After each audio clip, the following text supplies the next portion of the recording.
Donc, pour la deuxième partie, encore une fois, c'est tout simplement rajouter encore plus et plus de, de textures.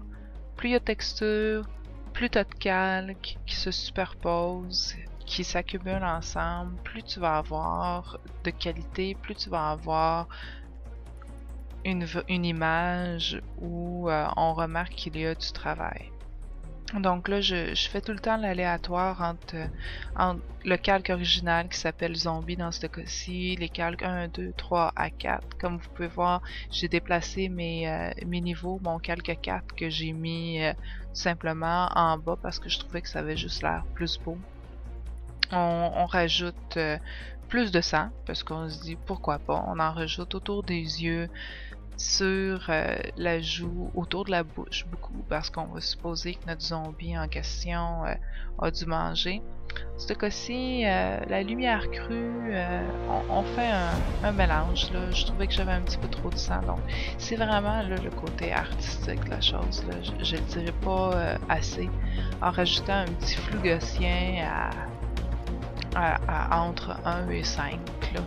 Autour de 2, là, ça vient rendre la chose plus sympathique. Donc, j'ai refusionné tous les calques ensemble, toutes les calques de texture plus mon calque zombie. Je trouvais que j'avais un petit peu trop de sang, donc encore une fois, s'il n'est pas trop tard, vous pouvez tout le temps faire un petit CTRL-Z ou aller dans les tâches, aller les supprimer. Donc, on les sélectionne au complet, clic droit, fusionner les calques, comme vous pouvez voir ce qu'on vient de faire. Et j'en rajoute, parce que si tu trouves qu'il n'y en a pas assez, ben t'en rajoutes, tu fais des essais, t'essayes, tu peux tout le temps les enlever, parce que c'est ça la magie des calques, c'est pas couler dans le béton. Là, lui, je l'aimais. Et tout le temps, on va rechercher encore une fois là, notre outil Densité Plus, qui est la petite main pincée pour aller rendre la chose plus foncée. Donc maintenant, un nouveau calque, donc CTRL-SHIFT-N, on va appeler les yeux. On va aller rendre l'iris de l'œil rouge qu'on va mettre en produit et afin de vraiment foncer les yeux, les rendre injectés de sang. Et ensuite, on va rajouter un autre calque pour ce qui est là, du blanc des yeux qu'on va transformer en fait en noir. C'est vraiment une des touches finales là, qui rend le produit encore plus beau. C'est un travail de précision. Vous jouez encore une fois avec la grosseur de votre brosse. Dans ce cas-ci, je trouvais qu'une brosse dure allait mieux. Et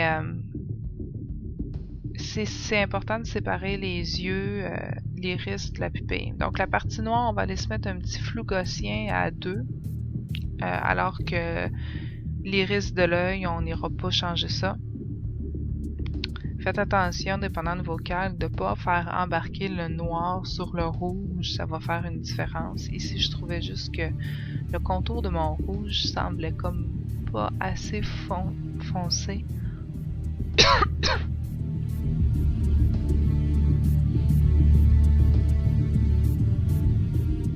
Et pour redonner une petite touche aussi, on va aller avec la pupille et avec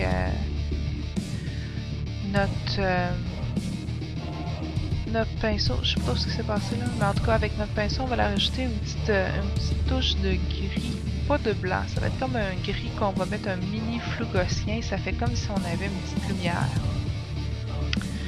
Dans ce cas-ci, je prends encore une fois mon outil Densité Plus dans mon calque 100 pour rajouter de la noirceur un peu partout pour rendre vraiment notre zombie très très dark. Comme vous pouvez voir, là, je m'amusais à regarder c'était quoi la différence entre avant et maintenant. Donc on va aller rajouter de l'outil Densité Plus pas très loin des cheveux avec la gamme de tons moyens. Donc pour essayer d'aller comme salir la peau, salir les cheveux, salir la racine. Et là je me demandais, je mets plus de sang. Et c'est là qu'éventuellement je vais utiliser un nouvel outil qui qui se trouve, mais pas un nouvel outil, on l'a vu tout à l'heure, mais ton outil doigt. Donc en utilisant l'outil doigt, c'est vraiment comme si c'est comme si tu prenais ton doigt puis tu t'étendais là de façon comme discontinue de la gouache ou de la peinture. Donc tu passes dessus, tu reviens, tu grossis ton pinceau. Je te conseille d'utiliser un pinceau relativement gros. La densité ne change pas grand chose. Ça vient c'est ça, étaler en fait. C'est le bon mot ça, comme étaler la couleur. En faisant autour de la bouche, ça te permet vraiment de créer comme un effet de chair qui s'est fait arracher sur le côté. Suite à ça, je trouvais que l'épaule nécessitait peut-être une petite marque de plus. Donc on va aller chercher cette marque-là qu'on va transformer. Donc CTRL-T pour la grossir et ensuite dans ta transformation manuelle, on va aller dans ta déformation. J'ai essayé de trouver quelle couleur je trouvais le plus beau. Dans ce cas-ci, l'incrustation, ce que je trouve très drôle pour le cas, puisque c'est une marque de morsure, était la meilleure. Oubliez là, ce que je suis en train de faire là, avec mes courbes, puis mes calques, puis mes masques. Là, faites pas ça. Okay? Même moi, que je l'ai enlevé. Là. Donc, on rajoute du sang, plus de marques. On vient jouer avec le flou gaussien. On vient jouer avec ta gomme à effacer. Ensuite, une fois que la couleur est bien faite, là, on va aller reprendre l'outil du doigt avec une intensité qui est relativement faible, comme vous pouvez voir, elle est à 22%. On veut pas qu'elle soit trop élevée parce que sinon ça vient pas assez comme étirer ou étaler ta couleur, ça fait juste comme la pousser là, ça fait pas beau.